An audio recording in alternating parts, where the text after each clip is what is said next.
ঠাম্মা। পুচকে, পুচকু, তোরা কি রে, মহালয়া দেখবি না? না, আমরা ঠিক করলাম আমরা তোমার কাছেই মহালয়া শুনবো। তাছাড়া সকালে রেডিওতে তো মহালয়া শুনেছি। বীরেন্দ্র কৃষ্ণ ভদ্রের মহালয়া, সত্যি এটা ছাড়া পুজো পুজো ভাবই আসে না। তা তোরা তো দুর্গা দেবীর গল্প জানিস? ঠাম্মা, টিভিতে অকাল বোধনের গল্প হবার কথা ছিল, ওই গল্পই শোনাও না ঠাম্মা। বেশ, ঠিক আছে, শোন। অযোধ্যার রাজা ছিলেন দশরথ, দানশীল ব্যক্তি, তেজস্বী পুরুষ। তার 3 রানী, কৌশল্যা, কৈকেয়ী ও সুমিত্রা।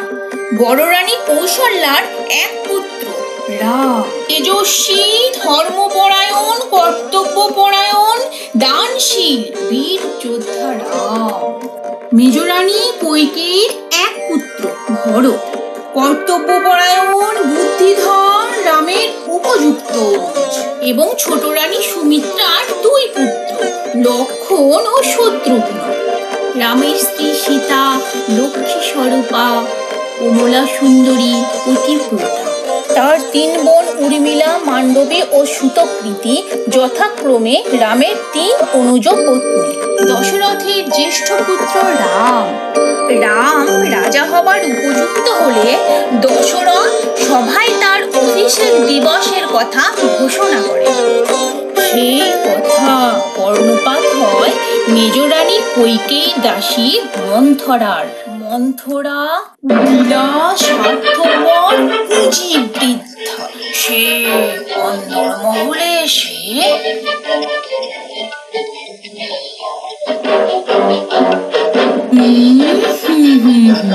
দেখে যত রঙ্গ জ্বলে যায় অঙ্গ। রানীমা শোনেননি বল্লরাম রাজা হবে?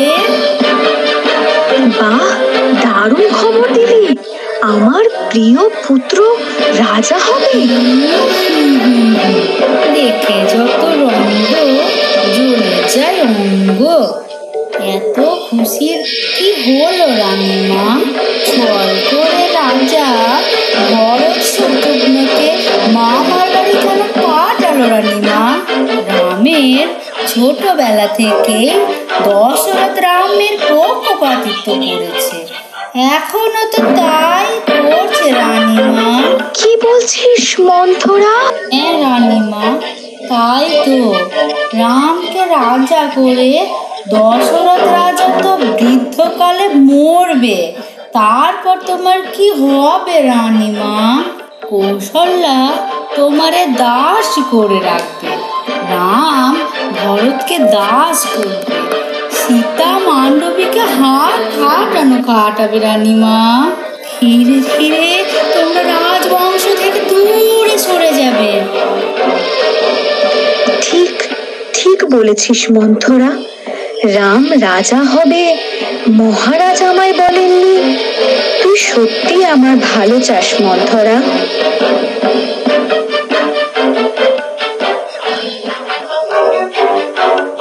এদিকে দশরথ রামের অভিষেকের কথা কৈকেয়ীকে বলতে আসেন। পক্ষে কৈকেয়ীকে না পেয়ে তিনি মন্থরাকে জিজ্ঞাসা করেন,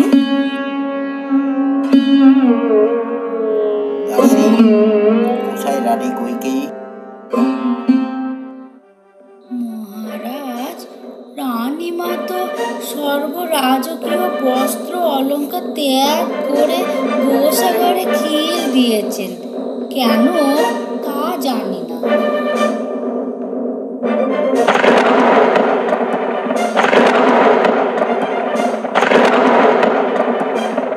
দশরথ গোসা ঘরে গেলেন।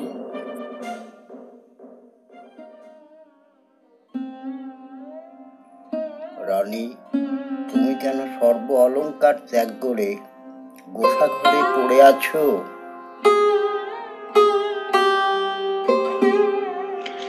কাল রামের অভিষেক, এ কথা আপনি আমায় আগে বলেননি কেন রাজন?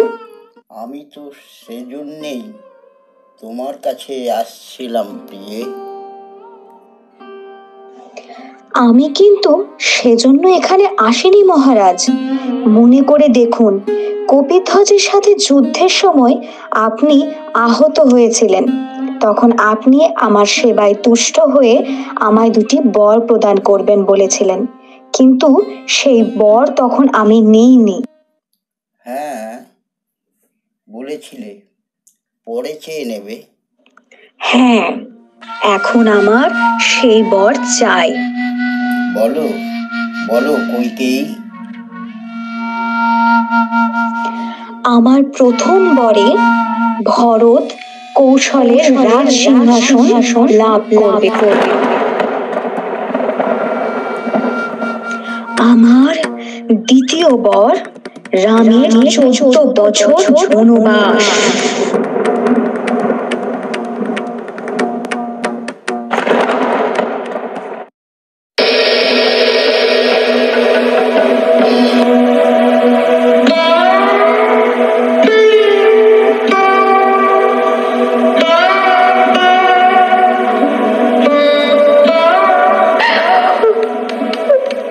অর্জুন, তবে আমিও আপনার সাথে বনবাসে যাব। আমিও দাদা। লক্ষণ তার স্ত্রী উর্মিলার কথা ভেবে ধ্যানে বসলেন। বলো রামানুজ লক্ষণ। ভগবতী যুগমায়া, আমি অগ্রজের সাথেই 14 বছর বনবাসে যাব। ততদিন যেন উর্মিলার কোনো কষ্ট না হয়, তাই আমার 14 বছরের নিদ্রা আপনি উর্মিলাকে দান করুন, যাতে আমি কোনো বিরতি ছাড়াই অগ্রজ ও সীতামার প্রহরা দিতে পারি। তথাস্তু।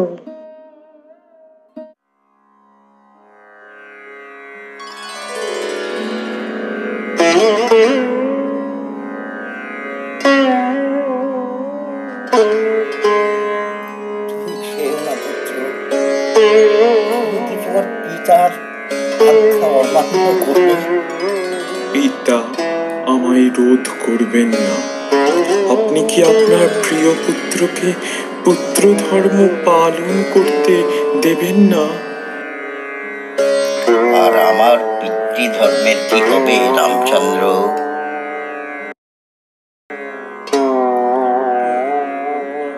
আশিস দান করুন। আমি আপনারই দেখানো ধর্মপথে চলতে চাই, তাতে দুজনেরই ধর্ম অক্ষত থাকবে। পুত্র অযোধ্যাবাসীদের শোক তাপ ও রাজকীয় জীবন ত্যাগ করে রাম, সীতা ও লক্ষ্মণ উপস্থিত হন পঞ্চবটী বনে।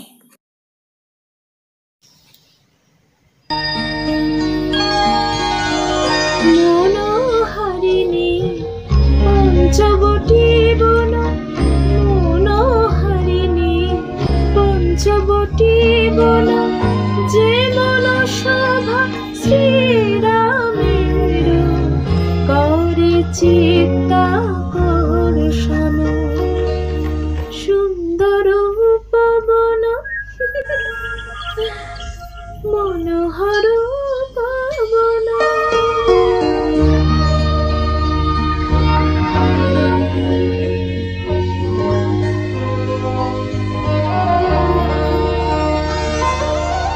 পল্লবতলে মঞ্জরি ফোটে, কুন্দমালতী বনে সুরভি ওঠে।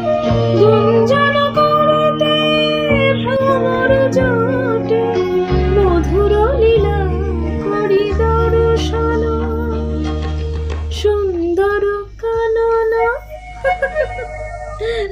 শ্যামল মধুবন।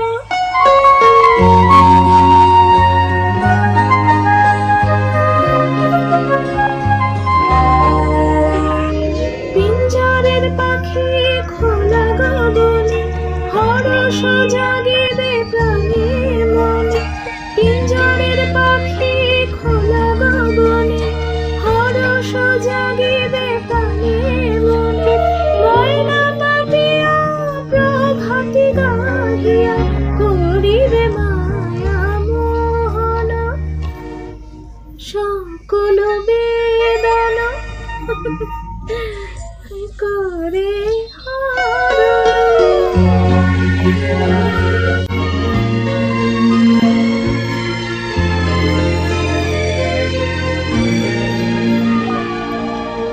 মন আনন্দিত পুলকিত কায়া, চন্দন বটের শীতল ছায়া। পিয়ার সাথে উপবনে শৈশব আগমন। মনোহারিণী পঞ্চবটী বন, সুন্দর উপবন। ভরত দশরথের মৃত্যুর সংবাদ রামচন্দ্রকে দেন। তাকে অযোধ্যার সিংহাসনে বসবার অনুরোধ জানায়, কিন্তু রামচন্দ্র নিজ ধর্মে অনড়। অবশেষে ভরত রামের পাদুকা নিয়ে গিয়ে তা সিংহাসনে অধিষ্ঠিত করেন ও রামের প্রতিনিধি হয়ে রাজত্ব চালায়।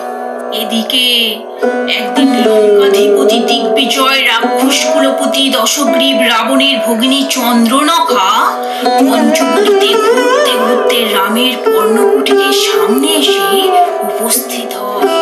রাম লক্ষ্মণের সুদীর্ঘ অবয়ব ও কোমল কান্তি রূপ নিরীক্ষণে চন্দ্রনখা হয় বিমোহিত। সে রূপসী রূপ ধরে রাম ও লক্ষ্মণকে বিবাহ করার প্রস্তাব দেয়। তারা নিজ স্ত্রী বিনা কাউকে গ্রহণ করতে রাজি নয় শুনে ক্রোধে উন্মত্ত চন্দ্রনখা সীতাকে ঘিরে খেতে উদ্যত হয়। তখন লক্ষ্মণ তার সুতীক্ষ্ণ ছুরির আঘাতে চন্দ্রনখার নাসিকা খণ্ডিত করে এবং তাকে শূর্পণখা সম্বোধন করে। মনের প্রতিশোধ নিতে খরদূষণ ও আরো হাজার হাজার রাক্ষস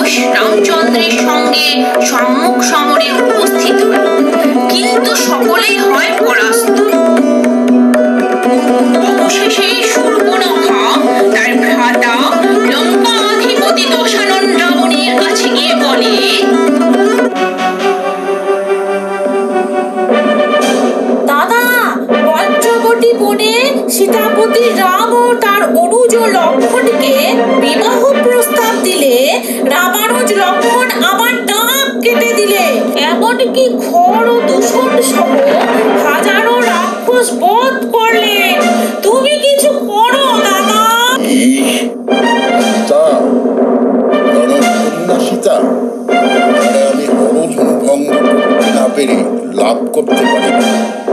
তার স্বামী ওই রামচন্দ্র মারিচ মারিচ।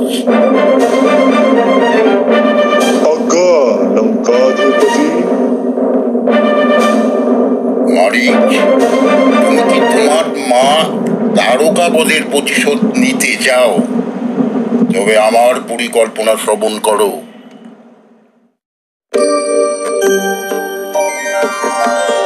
সীতা ও ত্রিমুনি স্ত্রী মহাসতী অনুসূয়া তোমাকে কিছু অলঙ্কার দিয়েছিলেন, আজ তুমি তা পরিধান করো। তাই হবে স্বামী।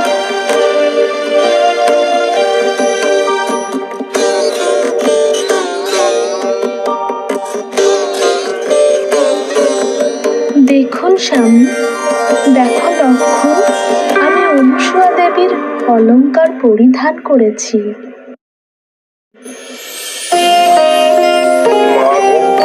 সীতামা, তোমায় যে স্বয়ং লক্ষ্মী বোধ হচ্ছে। আমি যেন সদা আপনাদের এভাবেই সেবা করতে পারি মা।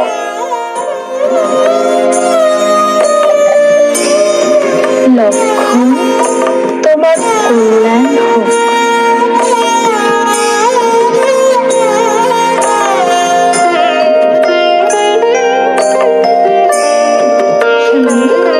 দেখুন, সোনার হরিণ।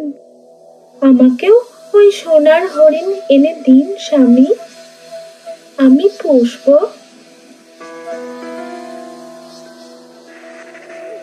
দাদা, হরিণ কি কখনো সোনার হয়? এ নিশ্চিত কোনো বন্য রাক্ষসীর মায়া। আপনি যাবেন না, তেমন হলে আমি দেখছি। না লক্ষণ, তুমি সীতার প্রহরায় থাকো, আমি ওই সোনার হরিণ নিয়ে আসছি।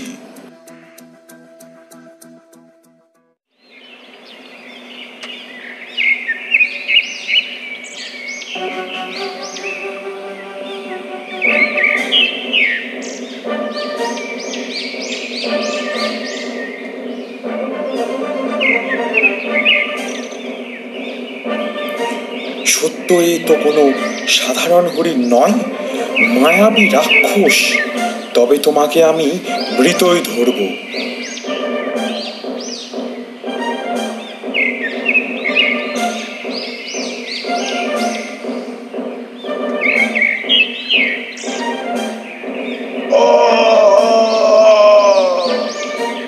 রামচন্দ্র, তুমি আমাকে মেরেও সীতা দেবীকে রক্ষা করতে পারবে না।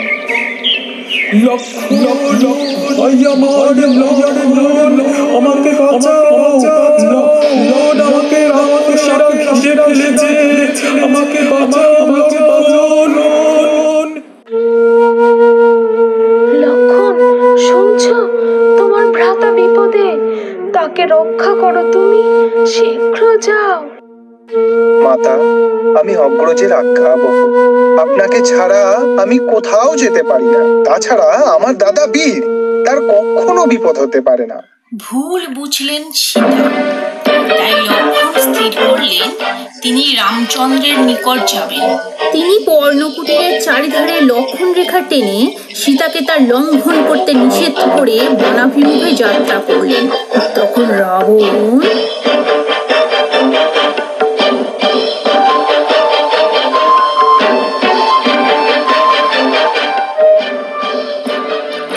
কেউ আছে? আমি তৃষ্ণার্ত ক্ষুধার্ত ভিক্ষা প্রার্থী।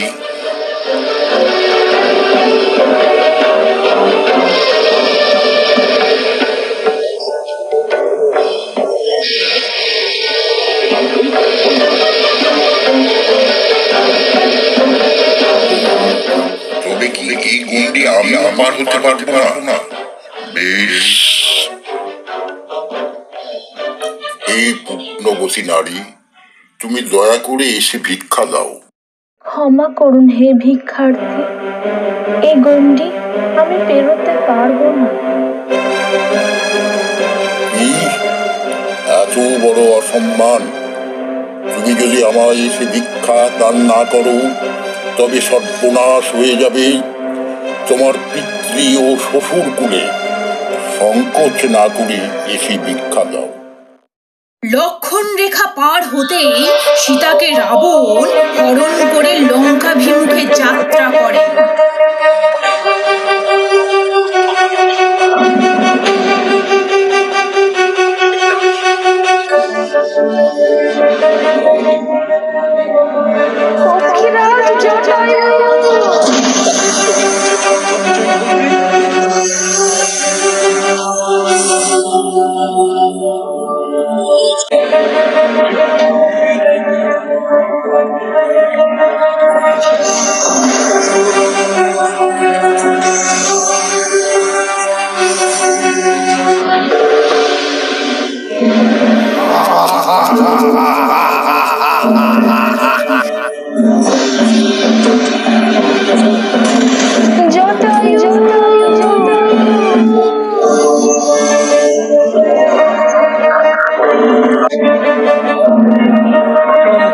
আমি আমার গহনাগুলো ফেলে দিলে স্বামীর আমার খুঁজতে শুরু